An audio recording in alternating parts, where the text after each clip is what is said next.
We're at the Wheeler Centre at Melbourne, for those that might be listening to our podcast later.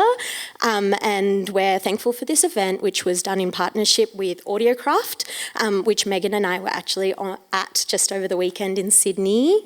And we're really lucky to have Megan Tan of the Millennial podcast with us. But before we bring her out for a chat, we wanted to give you a little rundown of what Brodie and I are going to be up to on stage tonight. Yeah. So we're going to chat to Megan for about 35 minutes and then do some cute little segments that if you listen to Can You Not, you might or might not be familiar with. Just be warned that you might be asked what made you cry. So just have that in the front of your mind as you listen to us for the next half hour, but don't actually start crying because we're here to be happy tonight. And then at the end, we're going to do a little Q&A, so you guys can ask me, Brodie, or Megan anything you want, and we will reserve the right to answer the question.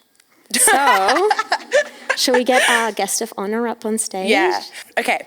So everybody, please welcome our special guest, Megan Tan, the creator and host of Millennial. It's a radio... I'm just going to introduce her while she comes to the stage with her bio from her website, but then she'll introduce herself.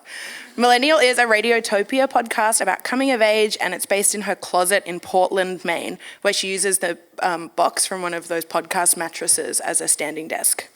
Please welcome Megan. Which is really the podcast dream.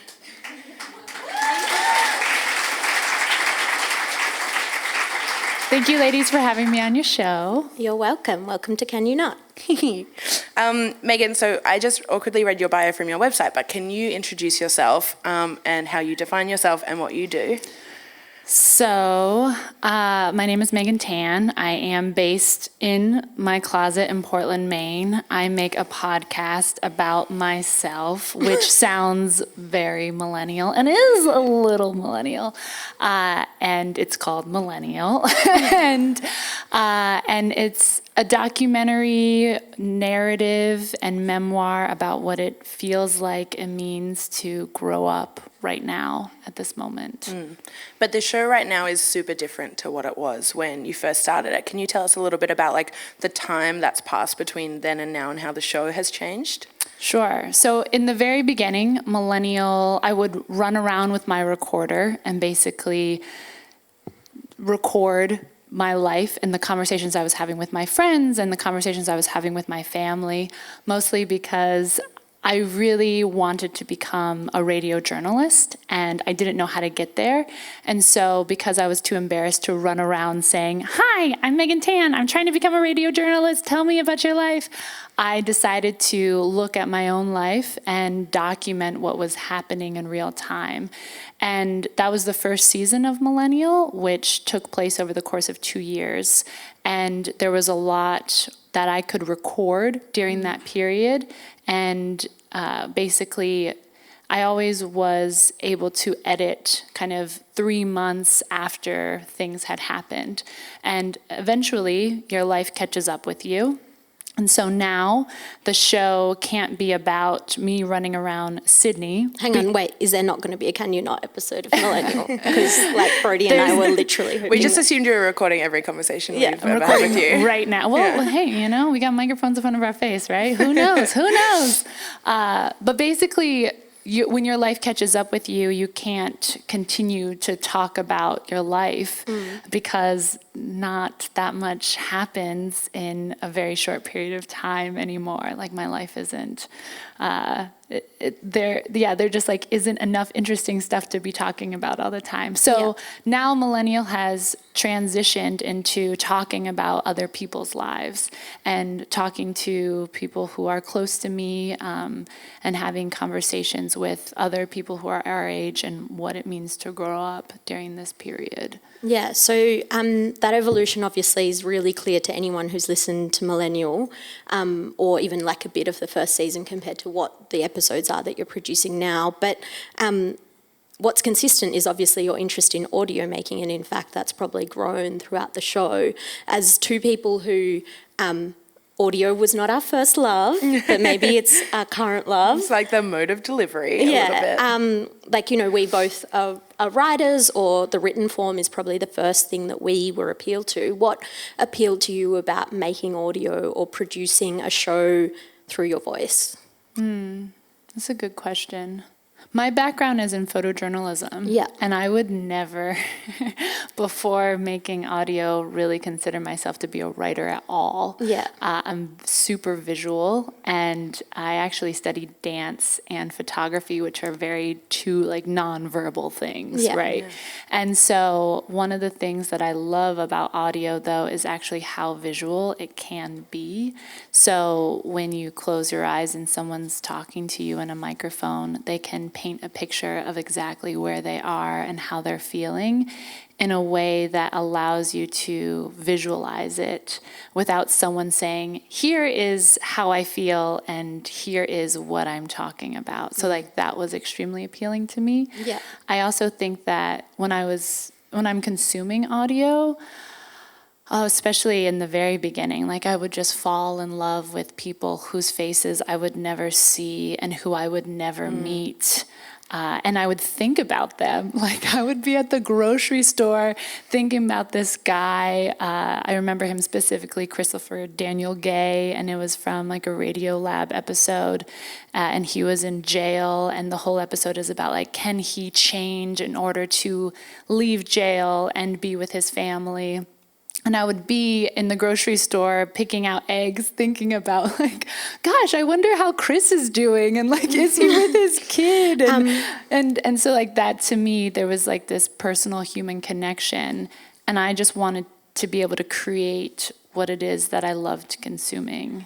Which I'll quickly fill in that Megan and I actually first saw each other on a street on Sydney on Saturday morning, and we didn't say hi, but we both kind of knew each other's photos from maybe the Wheeler Centre event, and we kind of just waved at each other. And in my head, I was like, I know what her voice sounds like already. Yeah. And I got really excited about There's that. this real I feel like the fans of people who make podcasts or make audio are so specifically intimate, because there's such an intimacy to putting on your headphones and just having someone in your head.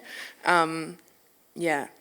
The funny thing is that I totally forget that everybody knows about my family and knows about my relationship with my boyfriend. Yeah, when I met Ben, I was like, hey, Ben. And Ben's I remember that episode when you were a jerk. No, I don't. Ben, if you're listening, you're lovely.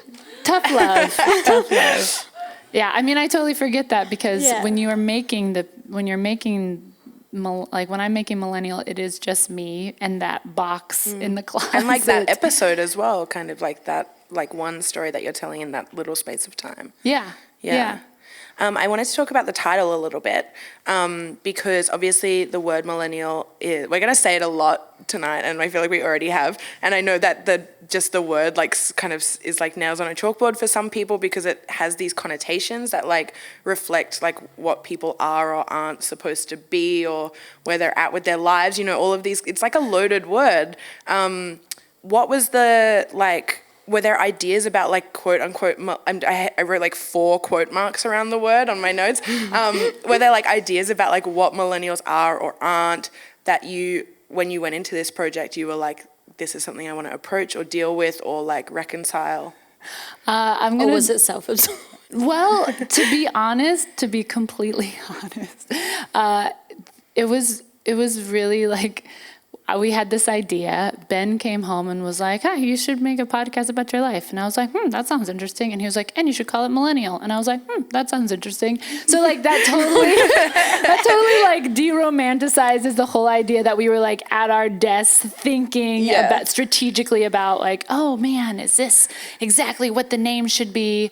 I think at the time, I was trying to figure out what it is that I wanted to do with my life, and it just felt, and I was talking to my friends who were also in that same space, and it just felt so oh man, this is so millennial, or so 20s, right? And so that's kind of where the name came from. And the fact that when I started creating the podcast, I didn't expect anyone to listen to it.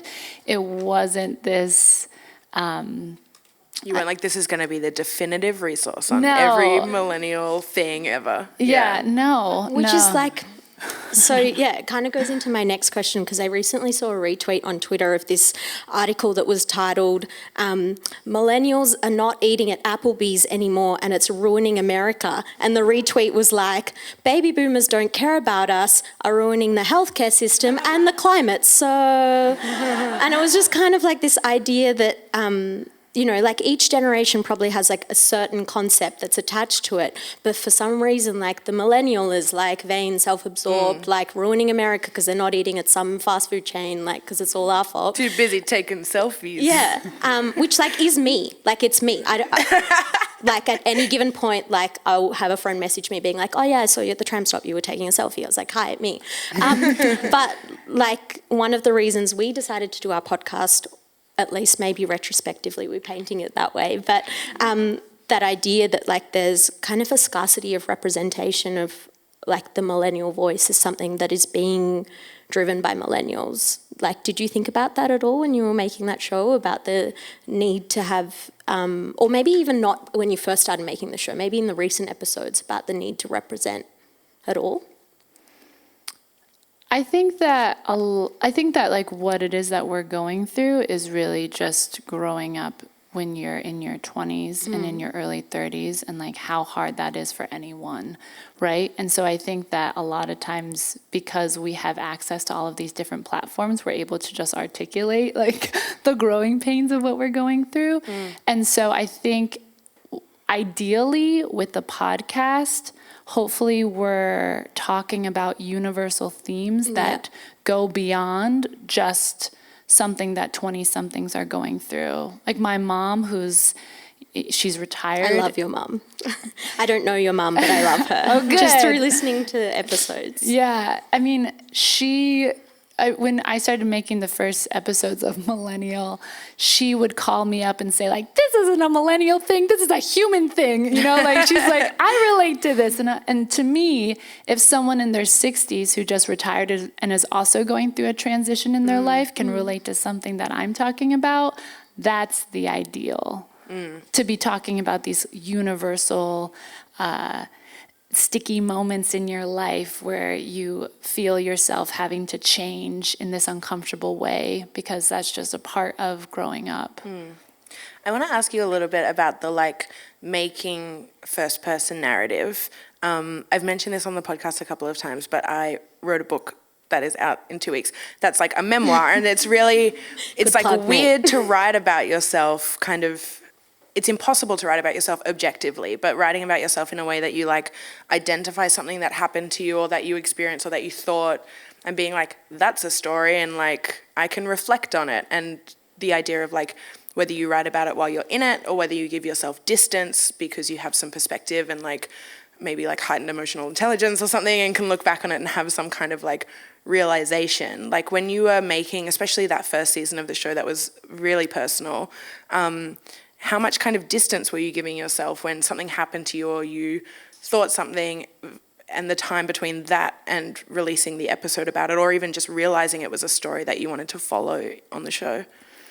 So the way the process works, especially in the first season, was that I would literally run around with my recorder and we would be sitting and having coffee, and all of a sudden you would say something like, oh man, I just got fired from my job. I'm getting a new one. I don't know how to negotiate salary. And I would be like, oh, that's interesting. And then I would get out my microphone and we would just start talking. Yeah. So I was constantly getting audio, collecting audio. And one of the things that I was thinking about is just these kind of pivotal moments where change would happen in my life, or where I would... where I like had to force myself to kind of go through these transformations, and like the events that happened over a course of time. And if a series of events happened, I would kind of group them together and say like, oh, this is an episode. But I wouldn't really know what the episode was about until I kind of started constructing it. So that's what would happen, is like I would just live my life and then look at what what were the periods where I had to force myself to change because I wanted to get to a next step in my life. Another thing that is really helpful is when I'm making the show, like I really do think of, we call her Millennial Megan. I was just about to say, do we want to talk about Millennial Megan versus Megan So- who's sitting here in front of us? So like Millennial Megan is like a character, which is really helpful when you have lots of different people who, including myself, who are like helping edit the show. And there are points where in the beginning we're just like, okay, so Millennial Megan's perspective is this, and then she goes to this person who kind of plays as like a mentor figure, and then that makes her think about this, and then she cries too much here, so like let's take that out, and then like let's move this section around, and then like what is her realization here? So the whole idea for me in making Millennial was to practice narrative, right? And to practice what happens when you look at a character and what makes them change over time, in order to just like hone these storytelling narrative skills. And so being able to like look at myself as this like distant character has helped completely. And I think is good when you're in like a writer's room and you're able to kind of look at the product as something that isn't personal. And every single character that comes on takes on like a millennial name. So we'll have, Millennial Ben, right? So Ben is definitely a character in the show, and he plays a certain kind of role, which is this tough love. And he, if you look at him as a character, he is like, he helps Millennial Megan bring out like the strengths like within her own life that he can see, but maybe she can't see. But in real life, Ben isn't always like that because I was like, people Ben, are why more, haven't you mentioned your bat rescue on the podcast yet? people are just more complicated in real life. I feel like you need to give some context. You can't just mention a bat rescue. So, on Saturday night in Sydney when we were at Audiocraft, the Audiocraft conference, shout out to Audiocraft, Megan was like, I'm trying to get Ben to like come out to the pub with us, but he's at a bat rescue. And I was like, what? What is this? He found a bat. He found a Ben bat. loves rescued it. animals. Yeah. You also patted baby kangaroos today. But a question kind of like, just in case people were wondering what was happening with your life. The non-millennial Megan life. I kind of have a question going from that in that, like, the way that you describe that process is quite a thoughtful, sort of not constructed, but like carefully played out process in terms of like narrative and like figuring out where you're placed within a story and stuff. But have there been any like Truman Show moments where you're just like, what is real life and what is my podcast and what am I doing right now? All the time. Yeah. Do you want to tell us some? Or do you remember it? Yeah. I mean, gosh, there are tons of moments where just like even recently, as we're like really pivoting the show and looking at like every single episode kind of has to open with me, right? And I think when we're making the episode, we'll go ahead and maybe I don't want to say like dramatize thoughts, but kind of over dramatize thoughts in order to make it feel like a turn, right? Or make it feel like a more heightened awareness. Yeah. And also for the audience to kind of understand a little bit. Yeah. And so there are definitely moments where I have to think about, okay, is that me or is that Millennial Megan? I mean, I think it happens all the time. It's like when the Kardashians have those like constructed meetings where they like all get together in their house and say like, Khloe's jeans aren't selling well. And then you find out that like they actually recorded that scene 6 months after Khloe's jeans sold really well because they just needed that filler moment before her jeans sold well to have some kind of tension in the story, some kind of stakes. Yeah. It's exactly like that. Yeah. Well, and it's also just like there are moments. Megan's like, yeah, exactly. You're Christiana, but you're also always thinking about how am I going to wear my jeans. But also, like, there are moments where when I'm getting feedback on episodes and people like editors are like, you need to take this nugget and dive really deep into that and extract those feelings and emotions. And I wouldn't, like, there are emotions and feelings that would be more subtle in my normal life that I feel like on the podcast you have to really emphasize in order to create those turns so that there is like some sort of character change in order for the episode to work. So, but it's not saying that like we are like, I'm taking all of that emotion from nothing. Like those still come from like real places. Yeah. But we're able to say, like, we need millennial Megan to, you know, really face what it is that makes her afraid of marriage at this moment by talking about yada, yada, yada, you know, like her parents and things, you know. Does it make you like, does it change your relationship with yourself? Like I imagine like listening back on like actual moments in my life and having to like kind of explain them or heighten them. Does it make you like more sympathetic to yourself or make you like behave differently or see yourself differently? So to be honest, when I make episodes for Millennial, a lot of times, like right when I'm pushing the publish button, I'm like, oh my God, I can't believe I'm doing this. And then I push it and then it's almost like I shed that skin off. Yeah, right. You know, because it feels like you have to like really confront your life in this way that you just don't usually do unless you're making a kind of memoir podcast or writing a memoir, I'm sure, as you know. And so in that, put it on a little boat and like send it out. Exactly. And so I think maybe 20 years from now, when I listen to them all again, I'll have that kind of feeling. But right now it's very recent and kind of and I'm still in it. Like we're all still in it. Still like trying to figure out what it is we're doing. Yeah. Hey, did you hear the words shedding skin and boats on water? Does that give you a good segue to maybe a Can You Not segment? No. I'm trying to hint you something and you're not getting it. Yeah, I don't know what you're hinting at. Okay, forget it. Sorry. I thought we could do What Made You Cry. Oh, well. I got that. Megan talked Who about... is my co-host here? No, but Megan talked about like millennial Megan cried too much. But real Megan Right now, never cries. I don't cry. So- I mean, I haven't cried in a long time, which is kind of scary. Like, do you remember the last time you cried? I do remember the last time I cried.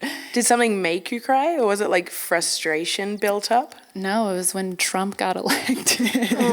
Fair. Right? That was the week we started our podcast. It was like very somber. Yeah. We're like, we need to release an episode about a pop culture show that talks about Dream Kardashian. Yeah. People need this. Yeah, wow. That's a long time. Yeah. And a lot's happened since then. I know. Like potentially worse stuff. Yeah. Like not to judge, but... So we met up yesterday ahead of this show and we were like, Megan, so we're probably going to do a like, what made you cry this week segment? And then Megan was just like... Nothing. Like, you mean this week? And we were like, yeah, or like even the last time you cried. And she's just like, when's the last time I cried? And we were like, oh gosh. We were like, you took that 14-hour plane over here that's like notoriously emotional. I know, I was like, did you cry whilst you were picking what to wear today? I cried watching the movie Suffragette on that flight, which is not a sad movie, and I didn't like it. And then the irony is that we're like, maybe like have some me time tonight, like get those tear ducts going. Like gave you a couple of suggestions, and then we saw you tonight and you're like, I still haven't cried. And we were both like, we've cried twice since yesterday. Like literally. In the last 24 hours. So what made you cry?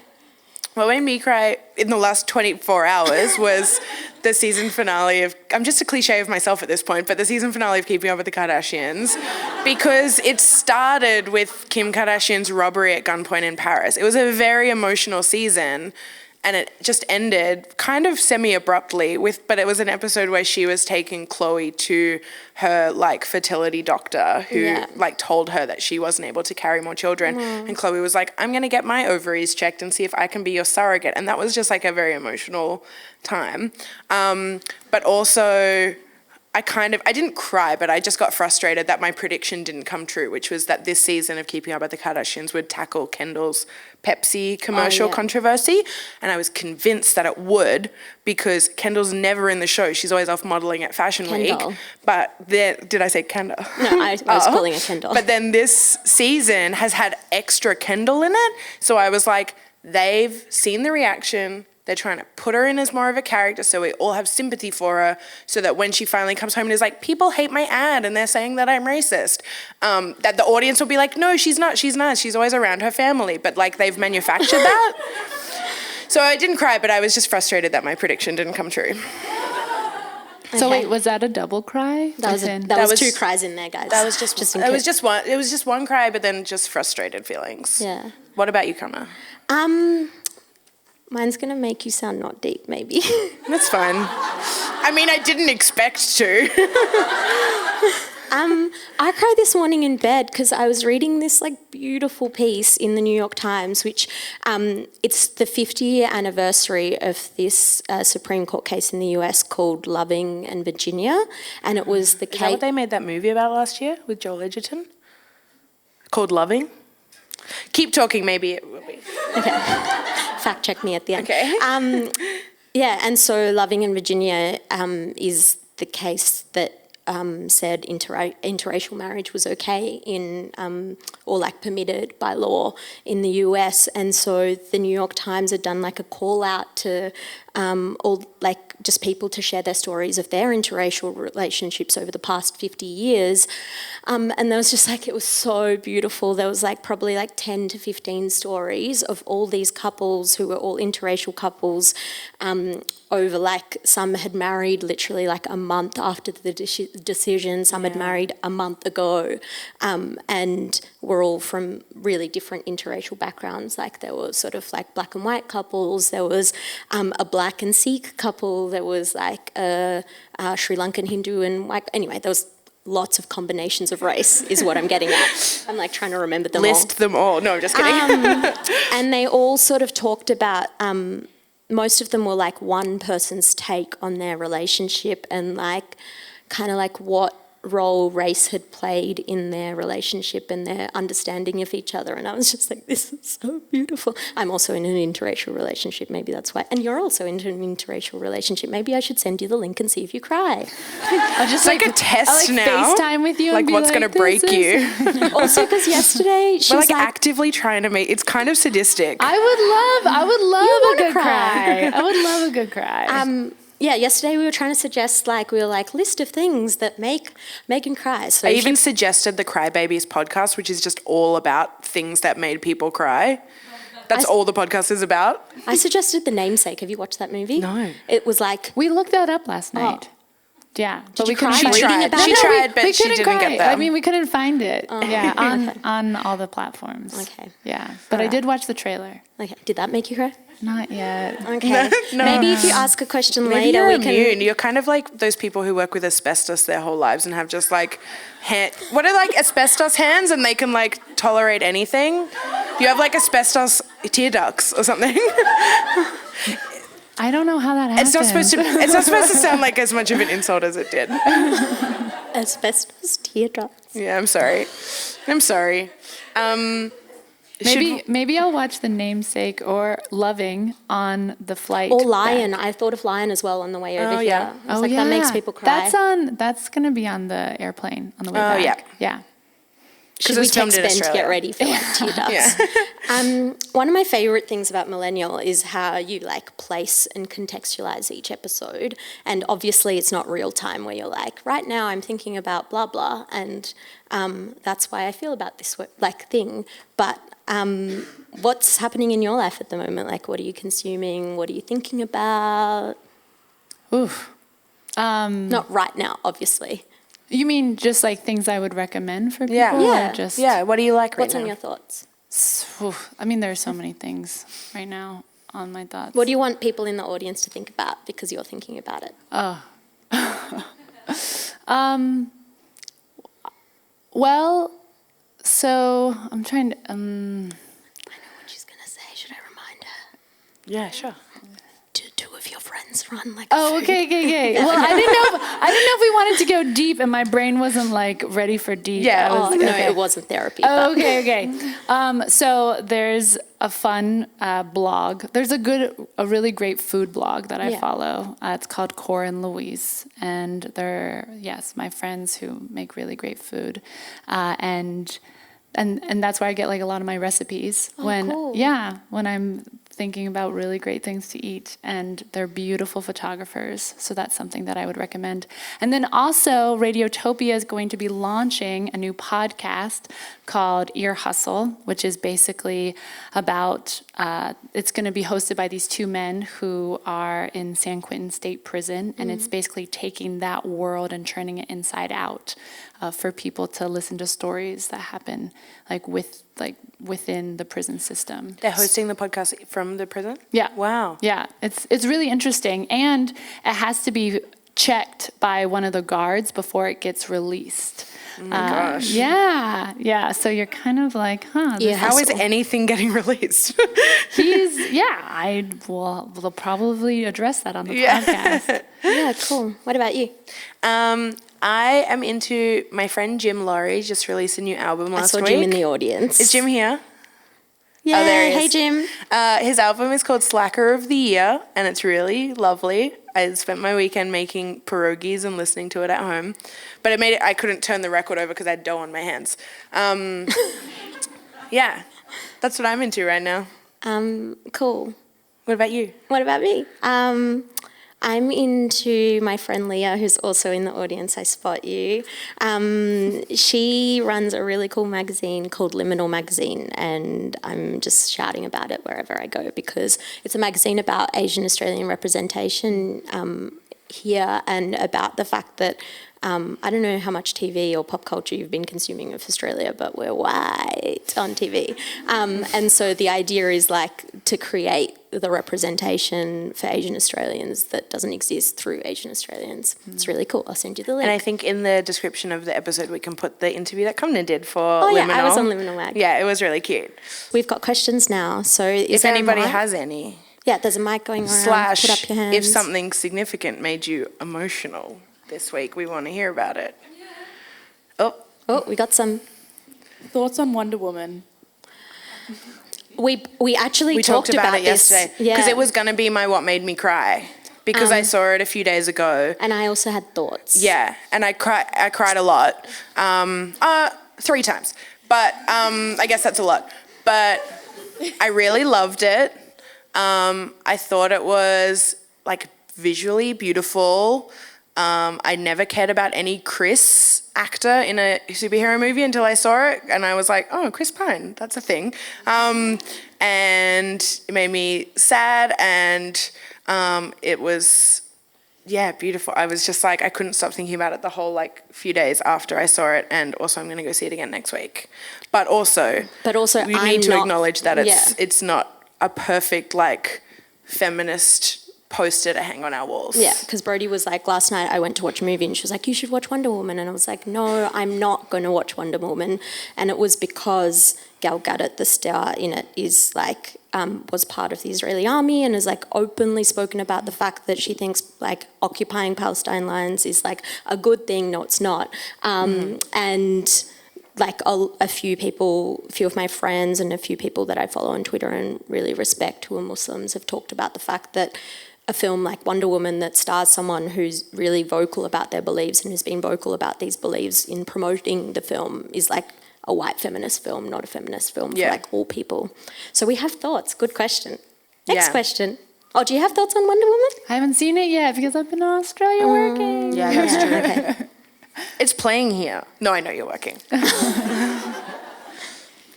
Mine's a kind of what made me cry, and I feel really naff saying this, but I started listening to Millennial because you guys recommended it, and also because you were coming on the show, Megan.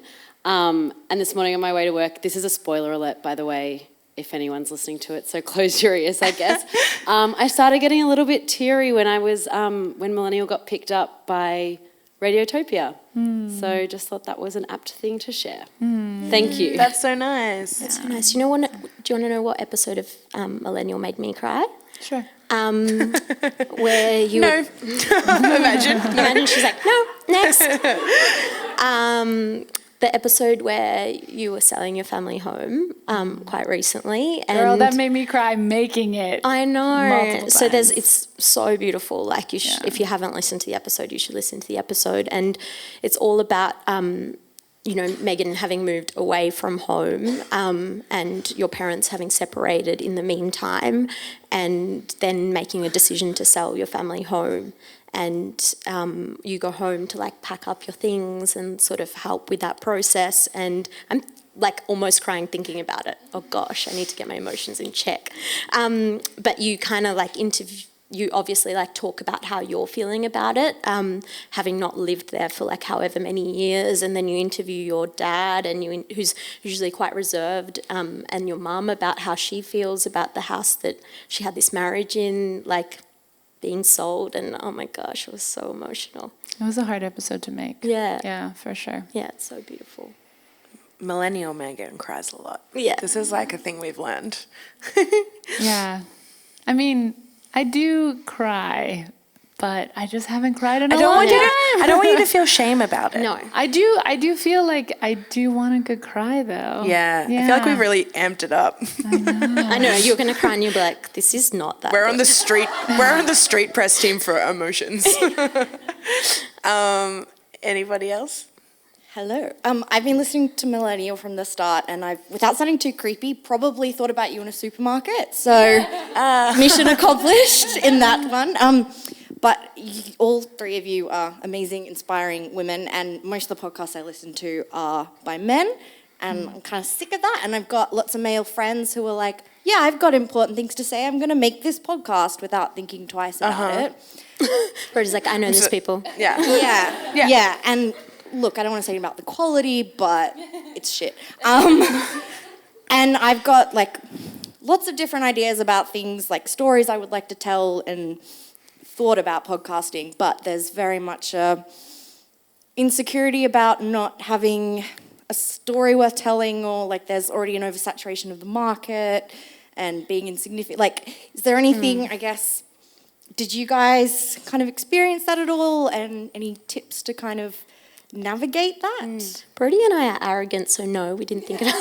I feel like because when we started, Kamna and I bonded over the podcast that we both liked, and we were like, I listened to this, like we were recommending stuff to each other, but also finding the things that we both liked, and we identified that they were all American as well, so we did kind of identify that there was like a little bit of a gap of like kind of a chatty pop culture show, like what we listened to, that didn't exist so much here.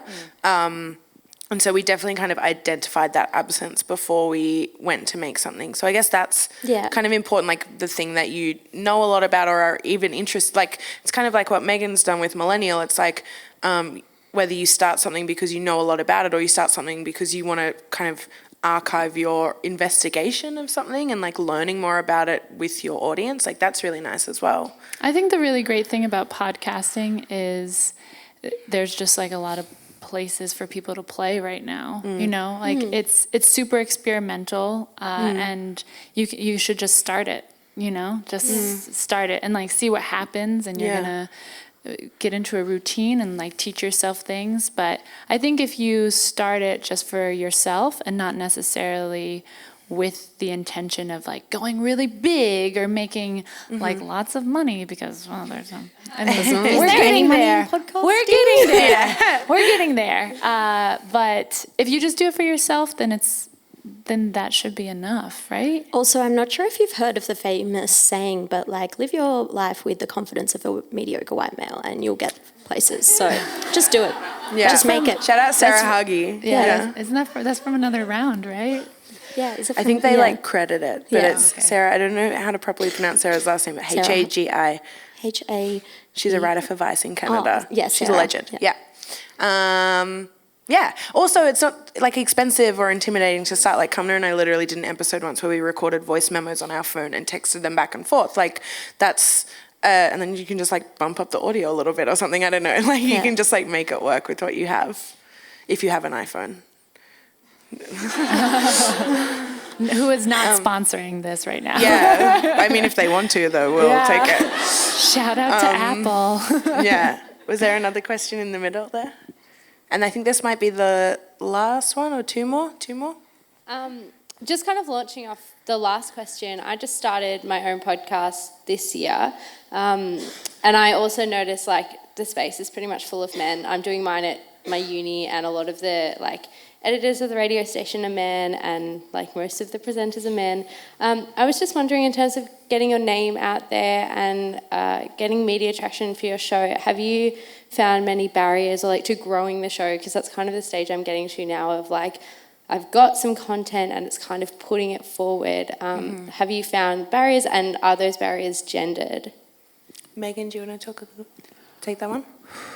I mean, the way Millennial started getting recognition was, it's actually recorded in one of the episodes where we were sitting on the couch with some friends, and we, all of a sudden it was on iTunes and under new and noteworthy, and then we started Googling it, and then we found that someone had reviewed it in The Guardian.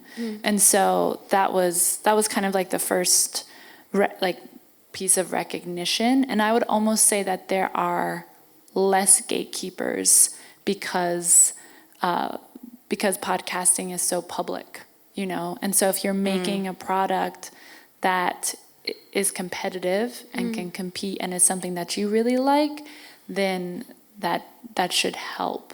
And podcasting kind of is like, this is something that was spoken about at the Audiocraft conference, in that like a lot of people who are creating podcasts outside like of a media organisation are doing so because they don't then need to have that experience mediated by a gatekeeper of a media organisation. So it is kind of like the radio of the people. I don't know. Yeah. Having said that, if you do want kind of more visibility through those kind of like gatekeeper